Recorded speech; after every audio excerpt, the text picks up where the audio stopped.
Well, good morning. We're going to sit. Let's sit. It's comfortable. It is. Good morning, everybody. We're here. It's Friday. The sun is out. Very excited to be here, part of kicking off this wonderful programming. So thanks everybody for coming along. My name is Sam Hornsby. I'm the founder and CEO of TRIPTK, and we are a global brand transformation firm. We partner with leaders to create enduring brand value. I'm here with some fantastic members of my team. Maggie, raise a hand. Mariana, raise a hand. Please do, over the course of the next couple of days, come chat, check us out, have a great conversation. But I am especially thrilled to be here today, to be joined by Clayton Rubensaal, who is a friend, partner, neighbor, and past client. Clayton is the Chief Creative Officer of Comcast, leads an incredible world-class team of creative, media, marketing, and partnerships talent. And let's hear it for Clayton. Welcome, welcome. Thanks, Sam. It is funny to be sitting here with a former coworker, agency partner, and neighbor. We know each other well. A lot of boxes. It's going to be difficult to get this into 30 minutes because I know when we start talking, we tend to go off on one and talk about dinosaurs and all sorts of random topics. But we're going to try and keep focused. And particularly, I think one of the things we both love about South by is that it's still kind of a place where the punk spirit is alive, right? It's a place where non-traditional views are held and celebrated. It's this kind of place where lots of creative industries come together. And so we're going to try and harness that a little bit today. We're going to try and keep it a little bit spicy. We're going to go for some provocative thoughts. We don't want anything that's too safe or predictable. That's what we're going to do. So diving right in, I think the first topic I'd love to bite off is the topic of curiosity. And look, curiosity, I've noticed, is a word that everybody bandies around these days. Everybody loves to say, oh, I'm so curious, I'm so curious. It's something that at TRIPTK is a core value of ours. It's something we take pretty seriously. And I often find myself kind of saying, yeah, if you're so curious, prove it, right? It's not just about being interested. It's about actions. It's about what you do. And Clayton, when I look at your journey, you're somebody who, in all of the kind of key big moments of your career, has really kind of applied that curiosity to your career decisions and like the big moments in your career. So I wondered if you could just set the stage a little bit and tell the audience a little bit about how you have applied curiosity on your journey. Yeah, it's a good question. I think it all starts with planting your seed in the right place. I got very lucky. I was a kid in college who had no idea what I was going to do, and a English professor suggested an internship in advertising, and I fell in love. And I really wanted to learn everything. I think partly because I was so grateful to have a job and make money. I wanted to keep that going. And partly because I just didn't know that this whole world existed. This whole world of, like, you look at South by Southwest, of creative business. I didn't know this was a thing that you could apply your life to. And so I started just by luck on the digital side, launching the Washington Post online. Wild, like thinking about, should it be free? Should it be $24 a month? And then for the rest of my career, I just kind of investigated every little pocket. And again, not by design, but only by looking back. I would say it's kind of an even split of, running e-commerce, running performance marketing for American Express, running analytics. But then on the other side, running the brand globally for American Express, running design, interior design, product design. And then now at Comcast, like Sam said, running all of creative. So everything from advertising, design, in-house, media, sponsorships, partnerships. And I would say that the lesson is, in the moment, it feels a little bit hard, but it's so empowering because seeing where one piece connects to the next has never been more important to anybody working in marketing, maybe in other businesses too. But I would just say for us, seeing the whole board means, it can't be about digital. It can't be about design. It can't be about advertising. They all play a role. And increasingly, they're playing a role in product. The brand's coming to life through servicing. So, my curiosity continues as my career continues to make me want to learn more from inside the company. How do the finances of this company work? How does the tech work? But also to learn from other industries, and that's why I love being at South by Southwest, honestly, is, I want to learn from video game people and architects and music people, because there's something more similar than there is different in everything that we're trying to do.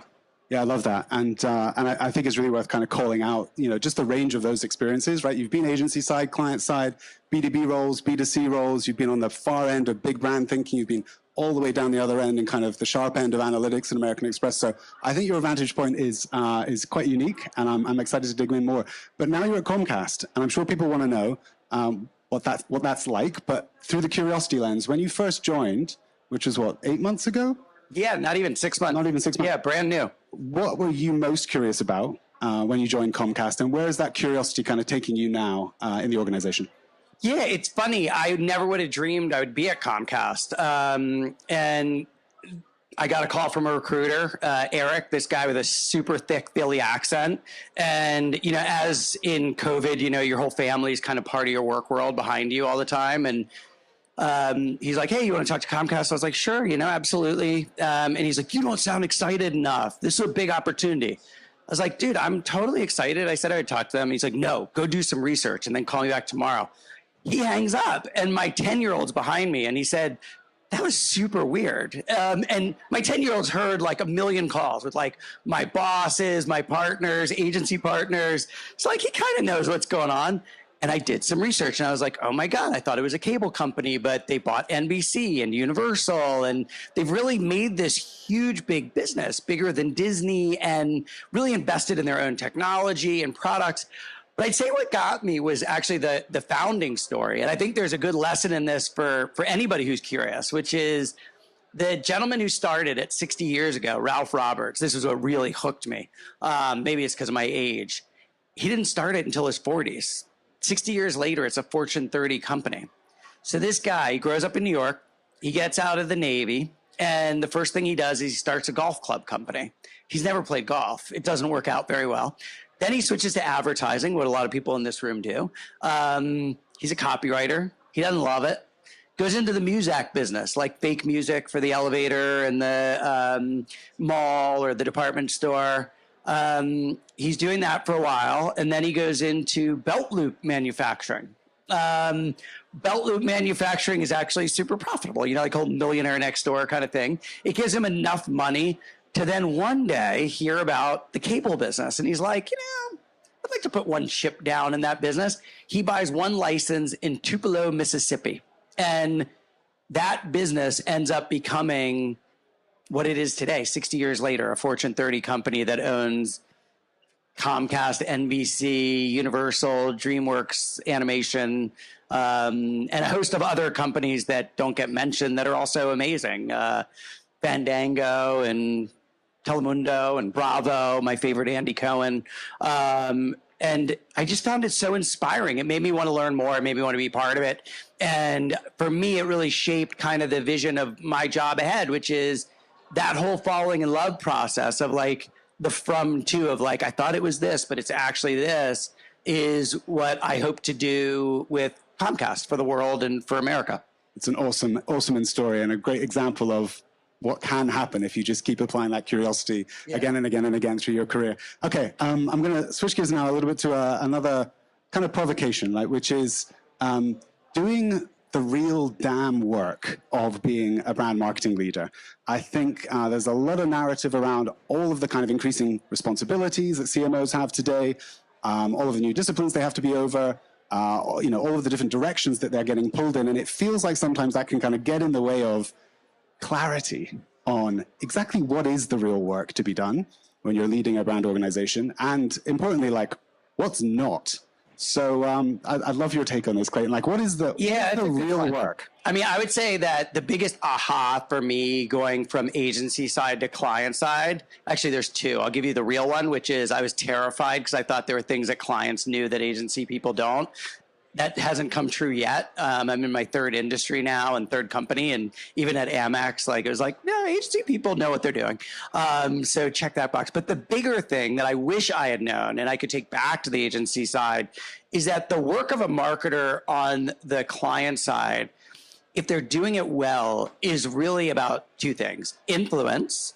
Is marketing getting a voice at the table because this person speaks the language of the company, is seen as somebody, not just in themselves, but their whole department, as people who get it. And when people say, do you get it? It's like, do you get what we're doing? Do you get how we make money? Do you get how the operations of this company works? So, the other thing, the second is being master collaborators. This is something that I think is an underestimated talent that we all need to be as good as humanly possible about. There's no too good on this, which is, are you somebody who your expertise is infectious? Are you somebody who truly wants to listen to what, the service team or the digital team says? Because we're so far from the world. I never lived in it, but I assume there was a world a long time ago, maybe my grandparents' day, that, if you're in charge of marketing, you're in charge of marketing. And what you said went. I've never experienced that. I've never, not in any job have I lived in a world where what I say goes. What I say has to then, be believed. It has to be bought. It has to be bought into. And then the really difficult part, the real work, is keeping people on the bus and keeping them on the journey. It's really hard. There's always a reason. Hey, sales dipped. Let's go this way. Hey, sales dipped. Let's do something different on .com. And that is the part that's really hard. And I think that's the real work that I didn't see when I was on the agency side, which was more of like the intellectual property of what's the strategy? What's the insight? What's the creative that's going to break through? And yes, that is all super important. But now being on the client side, I would say that's the cost of entry. And that seems a little maybe unfair, or like, are you seeing the big picture? Believe me, I am. It's hard. All morning I've been on the phone with our agency, Goodby, talking about the work, and that part, it's really hard. But believe me when I say, as somebody on the client side now, that's just the beginning of the work. Yeah, I love that. And, you've been in that role doing the real work across a wide variety of sectors and industries, right? Hospitality, financial services, entertainment, technology. What can those sectors learn from each other? What have you picked up across that journey where you're like, if only this sector was a little bit more like that? What have you picked up? Yeah, that's a good one. There's a lot of tactical things like, financial services, or especially American Express, was so good at understanding the ROIs of everything they did, like down to the penny. And that was, the financial discipline was maybe not a surprise, but it was super impressive. The hospitality business, where Sam and I met each other working on Ritz-Carlton globally and trying to figure out luxury customers, they were so good at the insights of the individual. They spent so much time on the front lines in the hotels, understanding what luxury customers were really looking for, spending time in their competitors' hotels. And I think the thing I would learn from that is they were also the most complimentary group of people I've ever seen about their competitors. Never at the Ritz-Carlton would you hear somebody naysay the Four Seasons or the Peninsula. They had the utmost respect for their competition. And then I would say at Comcast, the thing that's just blown me away about and maybe it's, I don't know if it's Comcast or it's the media industry, I can't tell yet, but is the speed. It's unbelievable. I mean, back to my, being caught by the Ralph Roberts bug, the gentleman who started Comcast, the speed of doing this in 60 years, you think about all the, not little things, but the big bets that he had to make along the way. And then, now his son's in charge, and, he's the opposite of a Kendall or Shiv or Roman Roy. He is a gentleman. He's super sharp. He's a great leader.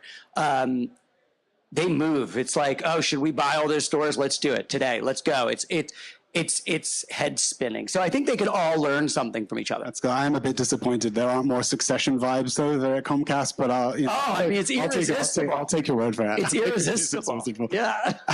Okay, moving on to spicy hot topic provocation number 3. Marketers need to stop playing the small numbers game, right? It could be argued that, digital tactification, this whole focus on efficiency over efficacy, all of the emphasis on the promotion P of the marketing model has kind of reduced the big, audacious brand thinking and the huge, big number swinging brand value creation that maybe we've seen in the past. And it's a perspective of one. I would love your honest take on the kind of the state of the industry today. And maybe through that, you can tell us a little bit about what have been some of the moments where you have had those big win, big numbers, big value creation moments. Okay, yeah, that's a good one. I mean, I think that's very relevant to the moment. I actually had a call earlier this week with McKinsey, and it surprised me because they were talking about this exact subject of, have we lost the forest through the trees of the storytelling and the performance. I think the mistake that I see most often, and maybe it starts with where Sam started of like the career journey, is that whole like when you have a hammer, every problem looks like a nail thing, where the data-led performance marketers really prey at that altar. And it's a good altar, but there's also another good altar, which is more, the importance of design, ask Apple, the importance of brand, ask Nike, the importance of integrated marketing, look at Target. These are not one or the other. When put together in a way where they're not antagonizing each other, like my two sons love to do and say they're doing, it unlocks huge potential. And I would say like the best example I have that was, as is often the case, really hard work. I did a content work with, I don't even know what to call it. It was a big content work that started during the pandemic with BBH for American Express that started with a real world problem, which was I was the CMO of our B2B division. So like Shop Small Business Saturday. And when the pandemic hit, we were convinced, I was convinced, I was at home like, oh God, this isn't good. We make money from people walking around swiping credit cards, and I don't see that happening. And you saw every brand in the world going out there and saying they're going to be your best friend, Petco, we'll see you through the pandemic. And, no disrespect. I love Petco. But for us, we took a pause and we said, like, what's really going on? And what we saw was all these businesses are in a world they never could have predicted. One small business owner, my wife, said to me, it's like I was walking down Fifth Avenue and a bear attacked me. Like I never could have planned for this. There was no way I could have saved for a rainy day for this. I'm just in this situation where I've got to change. And, I was talking to David Chang, of Mamafuko, and he was saying, like, I've got to pivot this whole business, thousands of people in ways I never could have seen, or Ali Webb from Dry Bar, or Luke Holden from Luke's Lobster. He was like, I got to go into e-commerce. I was about to open 5 new Luke's Lobsters in Japan. Like, that's over. I got to come all the way over here and learn a totally new skill. So we started was really small. We started this thing called Business Class, and it was all about basically giving those answers of like, what do you do about government loans? What do you do to learn more about e-commerce? How do you shift? How do you motivate people through, remote work? Every question they had, we tried to answer with a newsletter, and it was repurposed. It was so small. And it was a newsletter that was getting 10% open rates. The click-throughs were minuscule, 0.00 something. And when we shifted this, it was a great little example of taking something that had been seen to be performing well on the industry averages, et cetera, to something that suddenly jumped up. You saw these like 40%, 50% open rates, repeat rates. People were forwarding them. People were clicking on everything in there. And to make a long story short, over 3 years, we grew from that little thing that we started to this huge platform that ended up being a big video series. It ended up being live events. And it ended up, back to American Express being really good at ROIs, it ended up being one of our top 5 return on investment channels, like up there with like direct mail and search. And the reason was it was adding a new tool to the toolbox. It was something that was getting customers in a new way.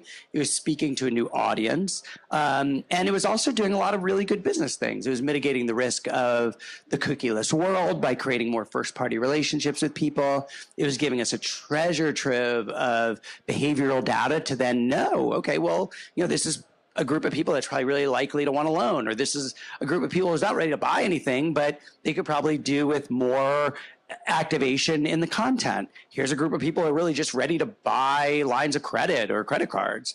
And that one was great because it started organically, but I think it also really mushed together the big brand ideas, the big insights. It was beautifully designed by a woman named Kate Betts, who had worked at Vogue as Anna Wintour's #2. Pentagram came in and did a lot of the graphic design. It was a really organic and different thing, and BBH really delivered kind of the big ideas. But ultimately, the company ended up seeing it as performance marketing. So, and it's so much more than that, right? It's an inside-out perspective. It's zeroing in and delivering on customer needs, and it's laddering up to the bigger brand idea, which I think I'd love to also talk about your history at the Ritz-Carlton on this front as well, because I think the reframe of that brand from a luxury hotel company to a memories company, which kind of rested on the question of actually what kind of business are we? Who are we and who are we for? Was another kind of, I think, big value creation moment in your career. Yeah, it is. And I think this was also a moment in time where we were coming out of the financial crisis, 08, 09. It really was a horrible time. And in 2010, it was like, we got to make money again. We got to start, a hotel like the Ritz-Carlton, you got to get top dollar for those rooms, all those rooms, if you're going to keep people employed, if you're going to really be able to provide great service. And so when we looked at those amazing competitors like Mandarin and the Peninsula, Four Seasons, the question was like, what's unique and better about us? Like most people ask. And we found this thing that was right under our nose. I had 6 months before this moment, it was a new employee. I'd gone through training at the Ritz-Carlton Tyson's Corner, with 24 other ladies and gentlemen just starting, a lot of housekeepers, a head of security, a bellman, and me as a marketing person. And one of the things that they teach you is that, like, it doesn't matter whether you're the security person or you're the bellman or you're the marketing person. Your job is to make unforgettable experiences for our guests. And the financial impact is lifetime value. We want people to come back and back and back. We don't care about making $200 today. We care about making $500,000 over the course of your life. And it came from the seed of something that Cesar Ritz had started the original Ritz in Paris with, was this incredible training of understanding details. Understanding and cataloging, like CRM, way before its time. I mean, literally, like card catalogs. There's this beautiful old wooden, the thick binders on every guest. It's an incredible thing. Exactly. 20-page folios on everybody. It is CRM before CRM, right? And so, really, we when we distilled that into like, well, what is that? How do you make that matter for a customer? It led us to this idea of, what we're really selling is memories. And the reason that was important was it was on average worth another $124 a night per guest. That if you remembered your stay, whether that was, a stay with your significant other or your family or a business trip or a business meeting, what you were really looking for as a guest was an unforgettable experience when if you're going to Shanghai or you're going to Dove Mountain for a meeting, and that was worth real money. And it ended up being a huge economic driver. It positioned the Ritz-Carlton to be in a place where, we gained share at an incredible rate that we had never seen before. And I think the real tale that's worthwhile for you, no matter what you're doing, is the power of being different.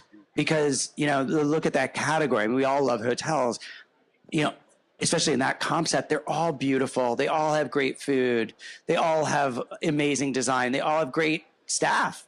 What's different? And I think as I look at, my job now with Comcast, same thing. It's like, oh my God, like all of these things, whether you look at the levels of entertainment or even like the consumer products we sell, like mobile phones or the internet, I think the most exciting thing is how do you just look at that sea of sameness and say, hey, different will be rewarded. If it's different good, it'll get an extra reward. I love that. And really amongst all of the noise, kind of zeroing in on what is the one thing that the brand needs to do, the business needs to do, in this case, differentiation. And that's a nice segue into a kind of another provocation, which is, look, if you're going to win, if you're going to be the best, you have to be obsessed. I know this is something that we talk about quite a lot, that you're very passionate about. Last year at South by, you gave a keynote on this topic of obsession as kind of a concept that post-purpose has the power to really drive businesses to greatness.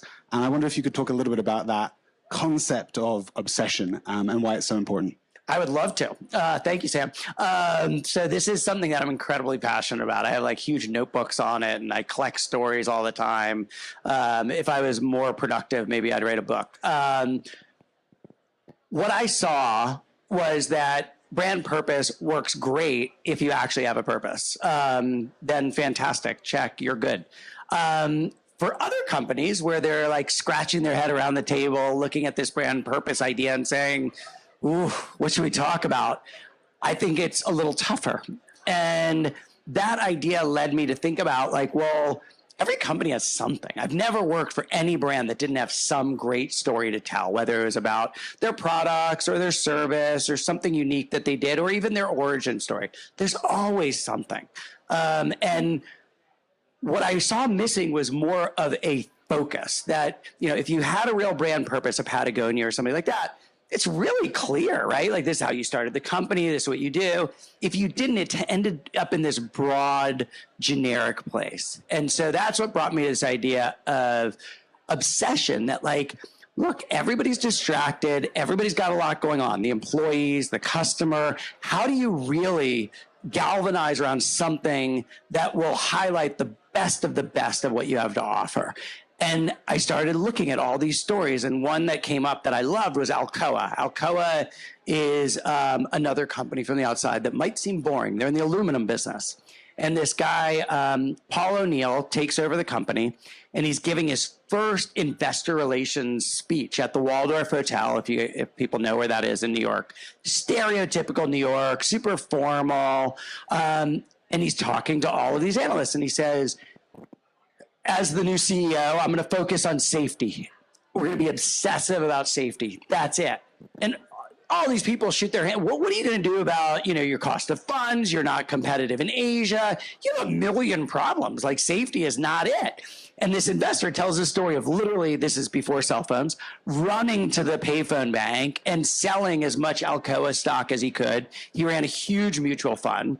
And he said it was the worst decision he ever made because, again, if you cut to the end of that story, what Paul O'Neill saw was that by focusing his 300,000 employees on safety, what he did was gave one idea that would make accountability improve in the company, make communications improve in the company, make product excellence improve in the company. And so galvanizing around one idea rather than what I think most CEOs would do, and I've seen most CEOs do, and maybe I'm guilty of writing many of these decks too, is like, here's our strategy. This is how we're going to focus on product excellence, and product excellence is going to be about innovation, and here's how we're going to focus on the competition. And he scrapped all that. And I started seeing all these great examples of that. You know, I think, you know, like whether it was like Marie Curie's focus on discovery, or, you know, Thomas Edison trying 14,000 different things before he got to the light bulb. And what I saw was that, like, if you really want to be the best, and hey, I respect if you don't, if you're like, hey, you know, life's short, I just want to have fun, totally cool. But if you want to be the best, if you really want to be the best, you have to find what obsesses you. And that could be your team, that could be your company, that could be yourself. But obsession, I believe, is the only way to really be the best. And my favorite of all was how infectious obsession could be. It was Kobe Bryant's story, which I wasn't a huge Kobe Bryant fan until I heard this. But Kobe Bryant gets to his first Olympic teams with Mike Krzyzewski coaching in, I think he's, you know, in the later chapters of his career. So he's kind of like an old man on the team. And they're practicing in Vegas. And one morning, 7 a.m., Chris Bosh, Dwayne Wade, and LeBron are coming back into the Wynn after partying. And Kobe's going out the door to practice about 6 hours early before practice. And they're like, what the hell? You know, I mean, like, these are all elite athletes, right? And over the course of 1 week, everybody gets on Kobe time. And it like galvanizes the team around like this guy. He's got the money, he's got the rings, he's got the endorsement deals. This guy, he's more obsessed than we are with winning. And it was so infectious. So for many reasons, I think obsession can certainly galvanize an organization. I think more than ever, we need focus. And I think obsession can give you that, really focusing on that one thing that you find most important.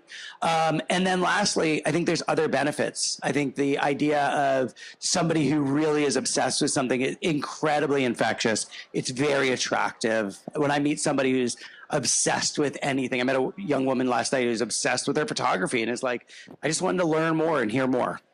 I love that. So difficult in the current environment to find that singular source of focus and obsession and then make it infectious across the organization. But I think those are some amazing examples. I'm getting the 5-minute time check, so I'm going to not dive into the world of AI. We'll talk about it later. 1 minute. Okay, fantastic. Look at that. And I was hoping to take some audience questions as well.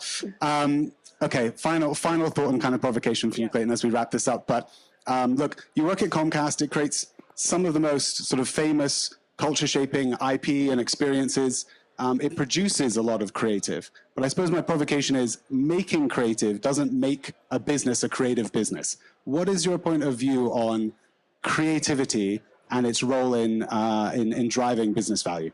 Yeah, that's a good one too. I think when I worked on the agency side, I really did think of creative as a silo. And then my eyes got opened up to truly, and in a really fun way and inspiring way, how creativity, yielded right from people who understand how to design is so alive in how you can differentiate programs and websites and products and experiences and even servicing. And I think when you look at companies who are amazing at what they do, I think they get that. I think they really get that, like, creativity isn't the job of the creative department.